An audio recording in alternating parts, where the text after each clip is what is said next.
guys, it's me, your savvy and splendid silver S.A.S.S. SASS, because I got the SASS. So guys, I'm back. It's been 2 weeks yan na yata. And syempre, kailangan kong balikan. They ask you how you are, you just have to say that you're fine when you're not really fine, but you just can't get into it because they would never understand. Dapat naman talaga binabalikan. Binabalik-balikan talaga. Pero hindi sa lahat ng pagkakataon. I want to apologize kung medyo mahina yung boses ko and medyo maingay, like you can hear footsteps, may marinig kayong jeep or motor from time to time. Kasi nasa dorm ako and syempre kailangan in moderation lang din yung boses ko and hindi naman ako pwedeng mag-feeling special. So, cooperate na lang. For today's video, ang gagawin natin ay Kalimba unboxing! I got this as a birthday present from my sister. And dahil F na F niya naman kung paano niya binigay sa akin to. Panoorin niyo kung paano ko siya nadatnan.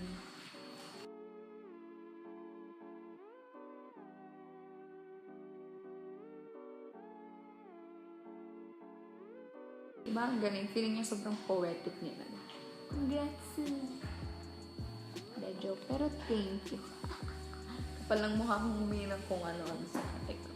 There's this page. Actually, ate ko yung naghahanap na ng instrument kasi gusto niyang bumili ng ukulele. Ang cute kasi nung mga ukulele doon and affordable naman siya. So, parang naging interested yung ate ko doon. And nung time na parang hinahanap ko siya nung ukulele niya.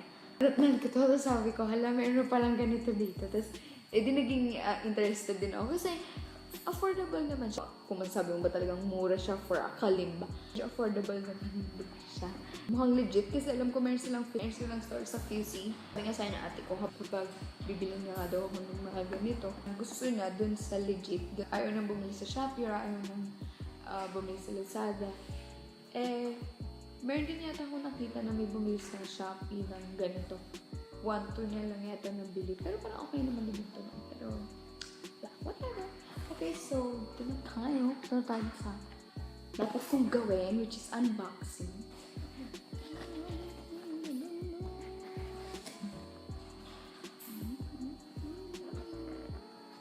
Yeah, so, hindi masyadong makita. Yan, may foam. Ay, foam.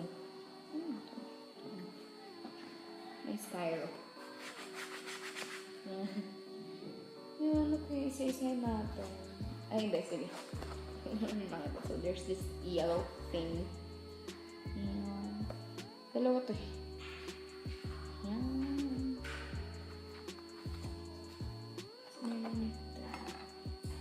Ooh.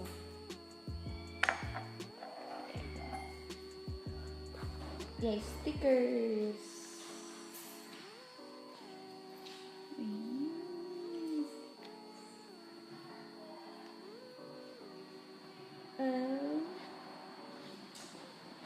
The actual instrument.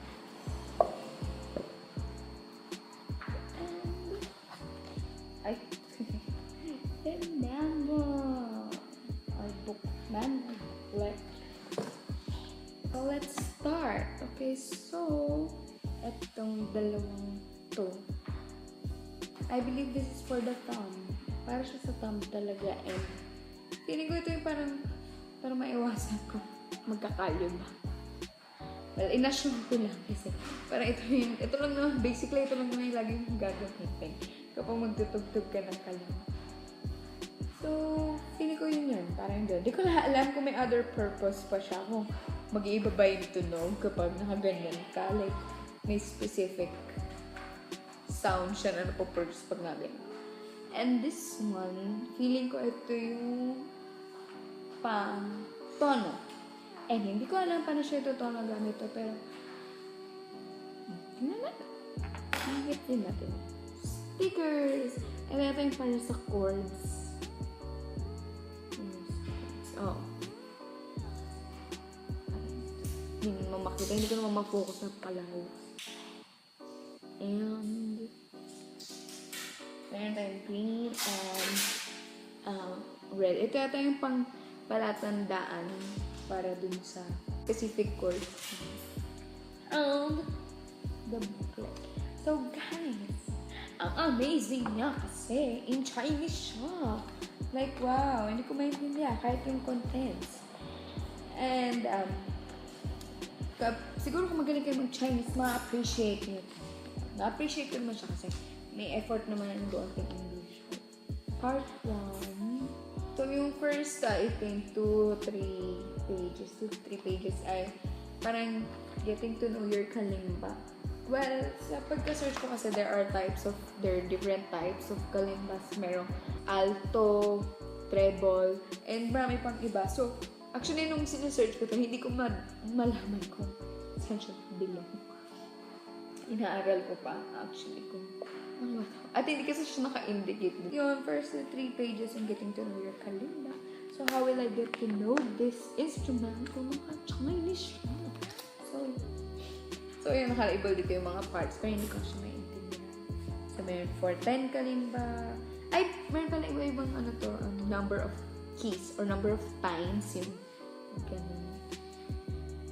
So, mayroon siyang 10, 15, 17, and as for me, 17. So, mayroon niya pang 9 and 5. So, mayroon dito carrying your Kalimba. Mayroon dyan like fixing a buzz. Kasi sa mga nakikita kong video, mayroon na dito yung may in time biglang nagkakaroon ng buzzing sound and pwede naman siyang ayusin. So, mayroon dito tuning. Pero in Chinese pa rin talaga lahat. Hindi ko naman naintindihan. Pero nakiintindihan ko dito yung app na binigay. Tapos yung another 2-3 pages ay yun na, yung parang chords, yung arrangement ng chords dun sa Kalimba. Oo nga pala, dahil siya tinawag na thumb piano kasi para daw siyang piano. Parang yung arrangement lang, yata di ko alam yung pagkakasabsay natin ko kung sunod-sunod or hindi. Kung ikumpara siya sa keyboard or kasi yung playing Kalimba and cool tricks like how am I going to do that na kung hindi ko naman maintindihan. And part 2, how to read keypads, tablature. Yun, part 3, parang ito yung mga pwede kong i-scan para makakuha ko ng mga tablatures. Yun, merong ito, may single melody practice. Pag magpa-practice, parang, I believe may kasing single melody tsaka double melody. Di ko alam kung meron pang mas marami doon. Pero kasi, napansin ko yung, kung papansin niyo yung pagkakatugtog ng acoustic trench, parang, mayroon siyang pinipindot na isa-isang tap. Tapos mayroon yung parang sabay, like double or yung pinapadaan niya yung fingers niya. Tapos ang ganda nung harmony nung tunog. Mayroon part 1, hindi naman naka-indicate dito kung anong song to. Pero naka-indicate kung pang ilang keys, kung ilang times siya pwede tugtugin. Sa ilang times siya pwede tugtugin. Tapos mayroong You Are My Sunshine, My Only Sunshine, You Make Me Happy. Okay. Tapos, yun, the rest ulit, mga pwede mong makuha, mga chords na, 3 chords.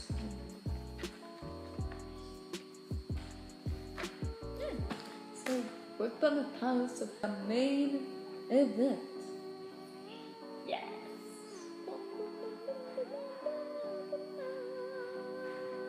Charot! Okay. So, this is the Kalimba. So, ang cute din niyang hawakan kasi sobrang handy niya and yung man rough, sobrang smooth na itong parang pag yung smooth yung surface, hindi mo siya magaspang. Okay, sabi ko lang rough, patatagalugin ko pa. Pero yeah, eto yata yung times. So I have 17 times, tapos I believe itong bilog, ito yung dalawang bilog butas sa likod. I believe itong dalawang butas sa likod. Ito yung may reverb effect, yung bibigyan ng reverb effect. And ito yung, kasi alam ko may mga kalimbas na wala itong dalawang butas sa likod or ay yung harap lang meron, or yung harap yung wala, tas yung sa likod yun meron. Yung brand niya ay Yael, yun nakalagay. I'm not familiar with that brand, pero hindi nakalagay dito, hindi ko na ma-search. And in Chinese din yung ibang words niya. Kung makikita nyo, nagpo-focus ba? Okay, hindi siya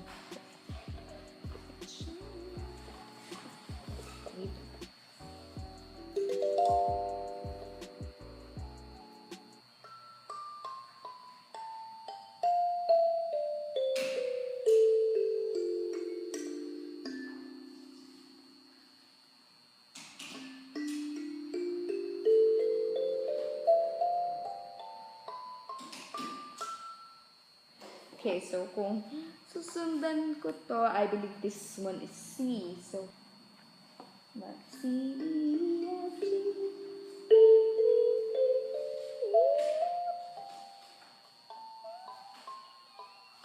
Ay, mali yung napindot ko, pero susundin ko tong nandito. Pili ko na ito yung ayan siya. Tapos, ito yung sticker na nilalagay dun sa mga times. Tapos, ito yan yung palatandaan. Pili ko, ayun! Yan yung may mga red colors. Pili ko ganun lang yung dapat kong sundan kapag lalagay ko. Yun nga, kaya nga sabi lang kapag sanay ka daw sa piano, parang hindi daw, or keyboards, hindi ka daw mahihirapan na kapain to. Parang, hindi mahirap gamay. It's really cute kasi sobrang handy na nga. And parang if you're the type of person na mahilig kang tumugtog, tapos gusto mo yung parang yung tinatanong mo siya somewhere, ganun. So, kung ikaw yung tipong tao na relax ka kapag nagpo-produce ka ng music, kasi siyang dalhin kung saan it going to fit your bag very well. Hindi siya magiging sobrang space consuming. I really love the sound and I understand kung bakit sinasabi nilang parang sobrang nakaka-relax yung diba, parang kami nasa langit. Hindi lang may dumaan ng hell, gano'n. Kumari dadaan ako. So, try natin tumutog ng something.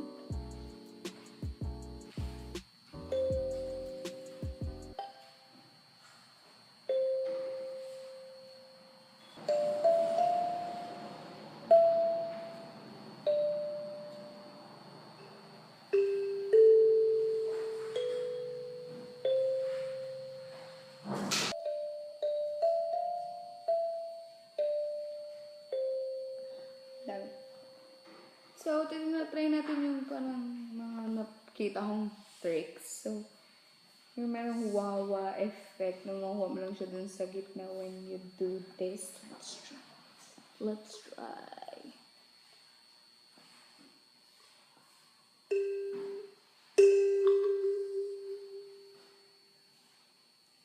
Try natin ulit.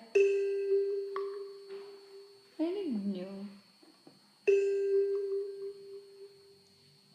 Doon na yung sa likod. Oh! Cool! Okay, so yeah. I can say na i-recommend ko siya sa inyo. I-recommend ko na if mahilig ka sa music, gusto mo yung mga instruments na handy lang, yeah, you can buy this. And feeling ko sobrang basic nila. Mabilis din siya matutunan. And kahit naman siguro wala kang background sa piano. Kahit like me, wala naman akong background sa pag-piano or pag-keyboard. Pero naging madali siya sa akin nung kinakapa ko siya.